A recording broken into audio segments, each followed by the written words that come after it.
شغل اللي ظابط. هسه اكثر فنان رسل لك اشعار منه؟ ها؟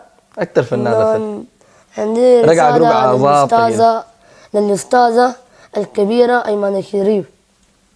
أيمن الشريف دي أستاذة كبيرة وبستمتع منها زادة. تستمتع منها ولا تستمتع من إشعارها؟ ها؟ لا والله نغماتها دي علي الحلف والله ترقدني سلطة. لكن الإشعار ريحك.